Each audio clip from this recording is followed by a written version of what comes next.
오늘의 말씀은 창세기 17장 17절로 22절입니다. 히브리어로 본 창세기 강의 125강입니다. 125강 17절로 22절까지입니다. 아브라함이 엎드려 웃으며 심중에 이르되 100세 된 사람이 어찌 자식을 낳을까? 사라는 90세니 어찌 생산하리요 하고 아브라함이 이에 하나님께 구하되 이스마엘이나 하나님 앞에 살기를 원하나이다. 하나님이 가라사대 아니라 내 아내 사라가 정녕 내게 아들을 낳으리니 너는 그 이름을 이삭이라 하라. 내가 그와 내 언약을 세우리니 그의 후손에게 영원한 언약이 되리라. 이스마엘에게 이르러는 내가 내 말을 들었나니 내가 그에게 복을 주어 생육이 중다하여 그로 크게 번성케 할지라. 그로 12방백을 낳으리니 내가 그로 큰 나라가 되게 하려니와 내 언약은 내가 명년 이 기한에 사라가 내게 낳을 이삭과 세우리라. 하나님이 아브라함과 말씀을 마치시고 그를 떠나 올라가셨더라. 아멘.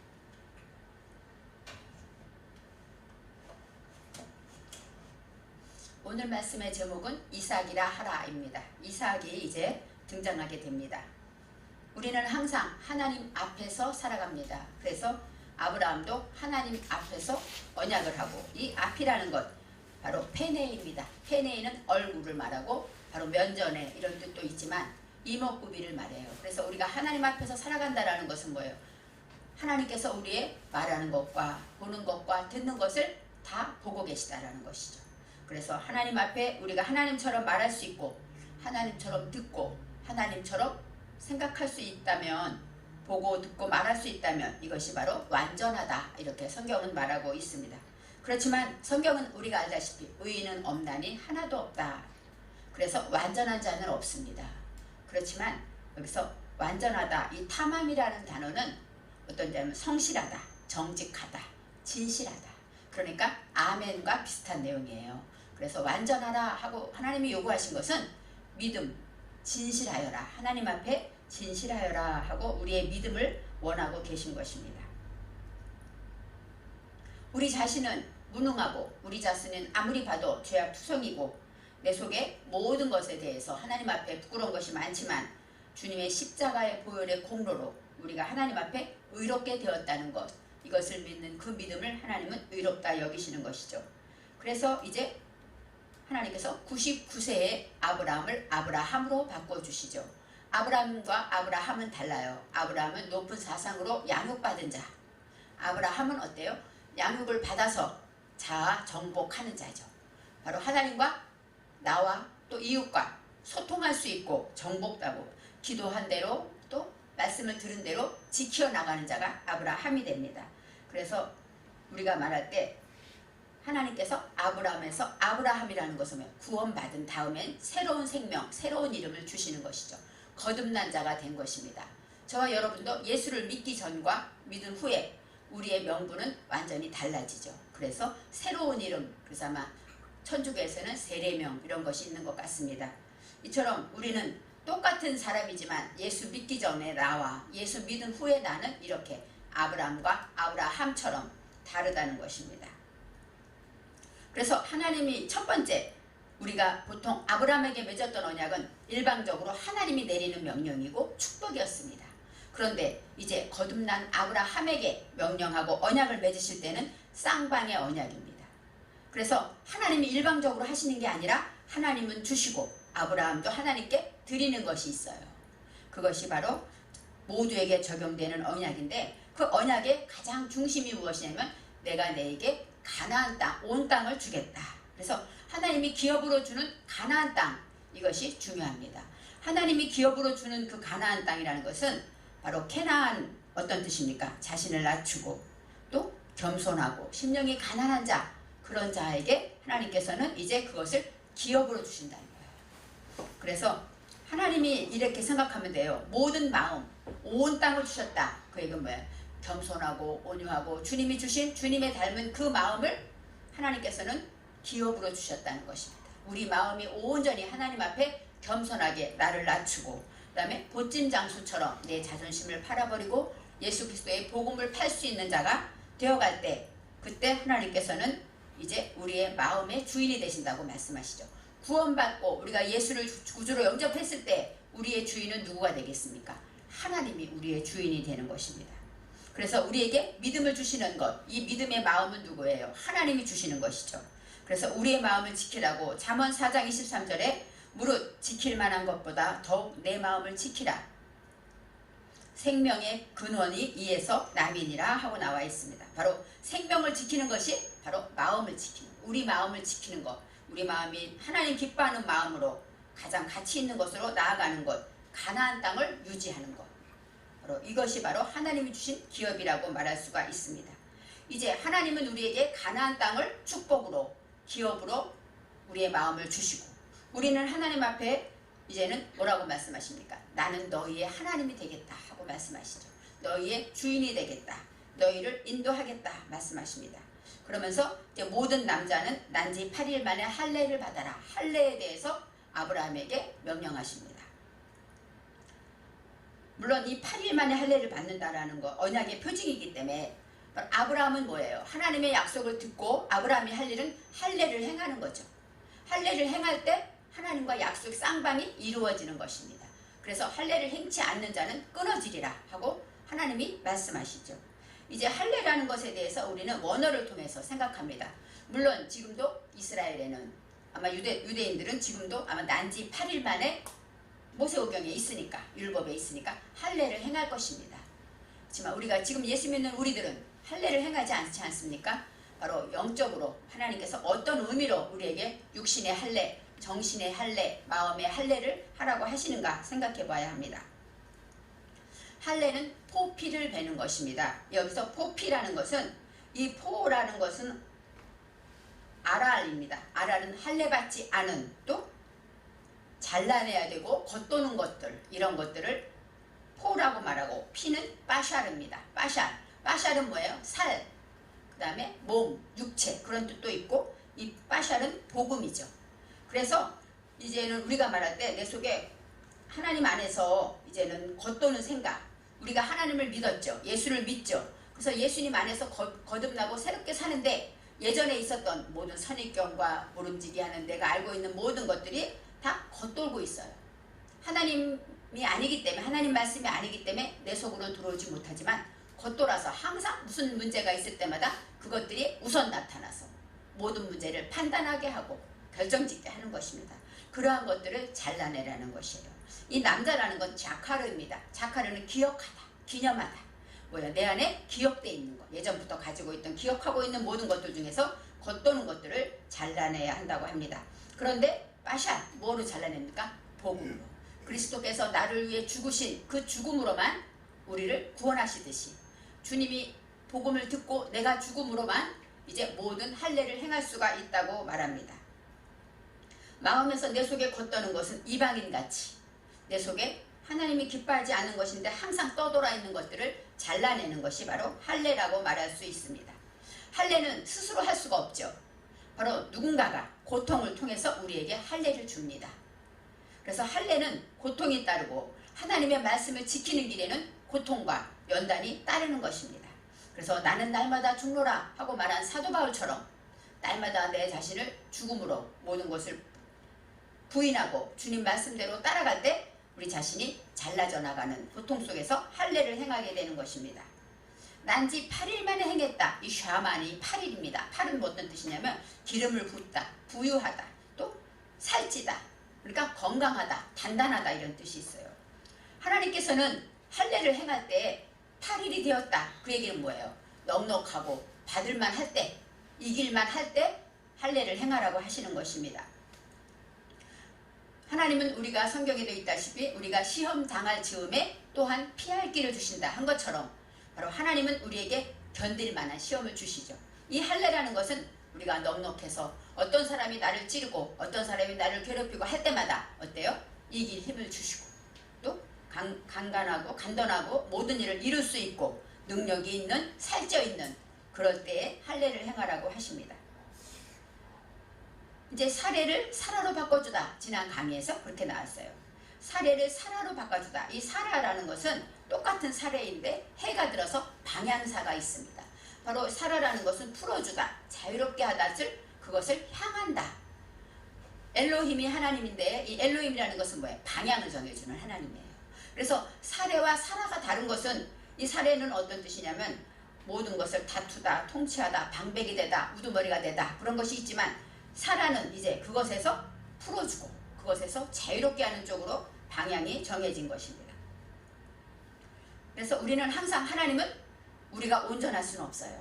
우리가 무엇을 하든지 하나님 보시기 아름다울 수는 없습니다. 그렇지만 우리의 마음이 방향이 어디로 향하는가 이것이 중요해요. 이 사라도 열국의 어미가 된 사라는 뭐야? 방향이 하나님께로 행했기 때문에 바로 그 축복을 받은 것입니다. 그래서 오늘 17절 말씀에 아브라함이 엎드려 웃으며 마음속으로 이르되 하고 나와요. 엎드렸다. 나팔입니다. 나팔이라는 것은 고개를 숙이고 땅에 얼굴을 대다 이런 마음이 있어. 얼굴을 대다. 얼굴을 대고라는 원어에는 알페나이가 있는데 해석은 나와 있지 않습니다. 바로 아브라함이 어떻게 했다는 거예요? 엎드려서 얼굴을 땅에 댔다는 얘기죠. 그 정도로 바짝 엎드렸다. 바로 나팔이라는 것은 이념 사상이 마음에 꽂혔다. 이렇게 말할 수가 있습니다. 하나님의 말씀이 내 안에 완전히 사상을 꽂혀서 이제는 온전히 경배하고 이제 온전히 하나님만 의지하고 하나님만 믿겠습니다. 바로 경배하였다. 예배하였다. 이렇게 말할 수가 있습니다. 아브라함이 엎드렸다. 얼굴을 땅에 댔다라는 것은 하나님 말씀으로 자정복한 자는 하나님의 말씀이 흘러가지 않습니다. 어떤 한 말씀을 들어도 내게 꽂히고 내게 힘이 되고 능력이 되고 깨닫고 회개하게 하는 그런 바로 하나님 말씀을 내 신비에 새기게 된다는 것이죠. 주기도문 중에 우리에게 일용할 양식을 주옵시고 할 때 여기서 후케누텐이라는 단어가 나옵니다. 후케누텐이라는 건 뭐예요? 말하자면 도장 파듯이 새기다 그런 뜻이에요. 그러니까 하나님의 양식은 말씀이잖아요. 우리에게 날마다 하나님의 말씀을 주세요. 근데 어떤 말씀이에요? 내 마음을 새기는 말씀을 달래는 것이죠. 오늘 말하듯이 어때요? 엎드려서 정말로 하나님 앞에 내 자신을 하나님께 드려지는 이 말씀이 내 신비에 온전히 새겨질 수 있는 그런 말씀을 달라는 것처럼 여기서 엎드리다라는 그런 뜻이 있습니다. 그리고 마음속으로 이루되 마음속으로 하는 것은 뺄레보인데 마음, 창조주의 마음을 가지게 됐다는 거. 하나님의 마음을 가지게 되었다. 이렇게 말할 수가 있습니다. 100세 된 사람이 어찌 자식을 낳을까? 사라는 90세니 어찌 출산하리요? 믿음이 없는 자 같죠. 내가 100세인데 어떻게 자식을 낳을까? 하고 말합니다. 이 100이라는 것은 메아트. 메아트는 뭐예요? 완전한 수예요. 온전한. 그래서 배워서 목표를 이루는 바로 100이라는 뜻인데 바로 이 100세 된 사람이 어찌 자식을 낳을까 할 때 이 낳을까에 슈렉이 들어있어서 무엇을 낳냐면 내 속에 혼돈과 공허와 무지, 죄악을 낳는다는 것이죠. 그러니까 이제 하나님이 우리에게 자식을 낳으라 하는 것은 내 마음속에 정신에 새겨야 되는데 무엇을 말해요? 나의 죄를. 내 속에 어떤 것이 혼돈한 것인지, 내 속에 얼마나 교만한 것인지, 내 속에 얼마나 하나님 앞에 배반적인 것인지, 내 속에 혼돈한 것들을 다 출산해야 된다고 하는 것이에요. 출산한다는 것은 말씀을 지킨다는 뜻이 있겠죠. 사라는 90세니 어찌 출산하리요 하는데 90이라는 건 아브라함이 99세인 것처럼 90은 구원받는 사역들을 말합니다. 그래서 사라는 하나님의 말씀으로 이제 구원받기 때문에 그래서 출산에 목표가 있다. 이렇게 설명할 수가 있습니다.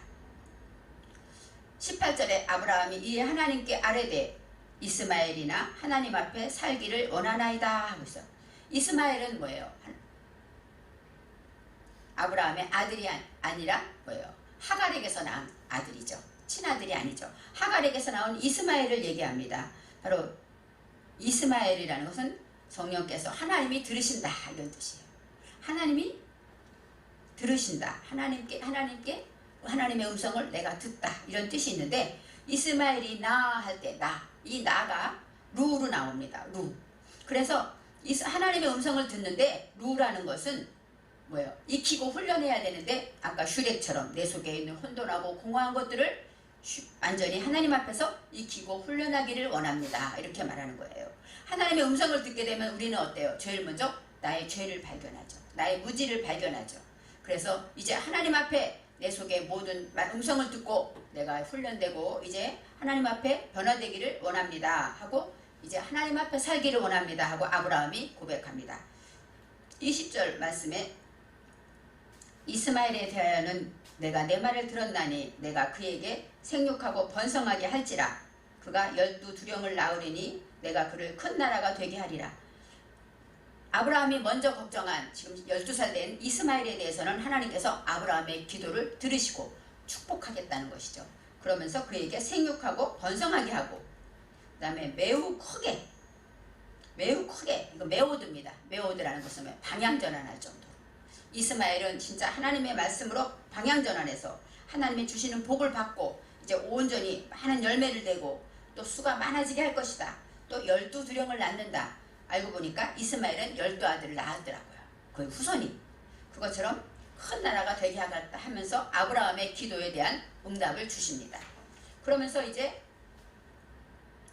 21절에 내 언약은 내가 내년 이 시기에 사라가 내게 낳을 이삭과 세우리라. 그렇게 나왔어요. 그러니까 하나님이 지금 세우겠다는 언약은 이스마엘과의 언약이 아니라 이삭을 주겠다는 언약이잖아요. 그래서 믿지 않고 어떻게 말하면 웃었다, 비웃었다 이렇게 생각할 수도 있지만 이제 아브라함에게 이스마엘은 그렇게 축복할 것이고 나는 내년 이맘때 되면 사라가 내게 아들을 낳을 텐데 그 아들과 함께 세우겠다 하고 말씀하시죠. 내 언약은 내가 내년 이 시기에 이맘때가 이 시기라는 것이에요. 사라가 내게 낳을 아들 여기서 이삭이 나옵니다. 첫째 내년 이맘때 내년이라는 것은 뭐냐면 내년은 후에 아하르 그 다음에 년은 샤나 그래서 어때요? 아하르는 뭐야? 배워서 불 붙여 나가다 그런 뜻이에요. 그러니까 너가 하나님의 말씀을 배워서 불 붙여 나가는 것을 반복할 때 하게 되면 어떻게 됩니까? 이 시기 이라는 것은 하제입니다. 하제는 뭐야? 도구를 향한다는 거예요. 하나님의 말씀을 이제 지킬 수 있는 강한 능력에 검도 될 수 있고 망치도 될 수 있고 하나님 앞에 이제 힘있게 나갈 수 있는 도구를 향하여 나갈 때 그럴 때 이 시기 아두 증거하게 될 것이다 이런 뜻입니다. 그러니까 내년 이맘때 그럼 물론 하나님이 지금 오늘 사레에게 아들을 낳으리니 축복하셨잖아요. 그러니까 내년 되면 분명히 사레가 아들을 낳을 것입니다. 그래서 그때 아들을 낳을 테니까 그때 이삭과 다시 얘기하자 이렇게 말씀하시는 것일 수 있어요. 그렇지만 내년 이 시기라는 것은 어떤 뜻이냐? 하나님의 말씀으로 정말로 뜨거운 내 안에 뜨거운 심령으로 불을 붙여나가면서 열심히 훈련하게 될 때 나는 도구가 될 것이다. 그럴 때는 너가 이 말씀을 증거하는 증거자가 될 것이다. 이렇게 말을 하고 있습니다. 바로 그렇게 될 때 사라가 내게 아들을 낳으리라 이렇게 말하는 것이에요. 그래서 사라가 낳을 이삭이라 나오는데 이 낳을 옆에 아세르가 있습니다. 관계대명사로 물론 무엇인 바도 있지만 아세르는 어때요? 사라가 내게 낳을 아들은 어떤 사람입니까? 행복하고 정직하고 직진하고 행복하다고 말할 수 있는 참된 복된 이삭이 나오는 거예요. 그래서 아세르와 이삭이 나옵니다. 이삭은 아까 말했죠. 웃다, 조롱하다 이런 뜻이 있는데 이 차크예요. 차하크가 이삭입니다. 차하크는 웃다, 조롱하다 그런 뜻이고 이 차대가 어떤 뜻이냐면 책임지다, 낚싯바늘 그런 뜻이 있어요. 그러니까 이제 가장 이 이삭이라는 뜻에는 이 웃음이라는 것은 뭐예요? 이제 내가 같이 생명을 책임지는 목표를 가질 때 최종 소망이 내가 이제 하나님의 말씀을 내가 책임지고 이제 그 말씀대로 살리라 하고 목표를 가지게 될 때 그것이 바로 진정한 웃음이 된다는 것이죠. 생명을 책임지기 위해서 이제는 뭐예요? 하나님의 앞에서 나의 입을 책임지고 나의 마음을 책임지고 이렇게 하나님께 맡기는 것 이것이 바로 책임지는 이 차크에 대한 웃음에 대한 이야기가 나옵니다. 그래서 나는 이삭과 세우겠다 그 얘기는 뭐예요? 이제는 하나님의 말씀으로 이제 말씀을 책임지는 아까 말했듯이 말씀으로 증거자가 되어서 이제 하나님의 말씀을 출산하게 될 때 그 이삭과 하나님은 계약을 하시겠다고 말씀하십니다. 배워서 불붙여 나가 반복하면서 내가 증거하는 도구가 되어갔을 때 그때 하나님께서는 사례를 통해 이삭을 낳겠다고 말씀하십니다. 22절에 하나님이 아브라함과 말씀을 마치시고 그를 떠나 올라가셨더라. 이제 말씀을 마치시다. 칼라 이거는 완성하다, 끝마치다. 하나님과 이제 하나님이 내려오셔서 아브라함과 언약을 맺으시고 할례를 행하라 명령하시고 이제 이스마엘에게 복을 주시고 또 사례도 축복하시면서 이제 내게 이런 복을 줄 것이고 내년이면 아브라함이 사례를 통하여 아들을 낳을 것이다. 그 이삭과 다시 언약을 세우겠다 하고 확실한 언약을 말씀하시고 하늘로 올라가셔서 그를 떠나 올라가셨더라. 바로 바야 알이라는 것은 진리와 연결해서 성장하게 되었다 이런 뜻이 있습니다. 하나님의 말씀을 따라서 이제 모든 것으로 이제는 더욱더 하나님의 말씀으로 성장하고 하나님의 온전하신 그 말씀 종결하시 끝내신 그 말씀으로 인하여서 이 아브라함은 처음부터 끝까지 하나님의 마음으로 이제 하나님과 성장하게 되었더라 이렇게 말할 수가 있습니다.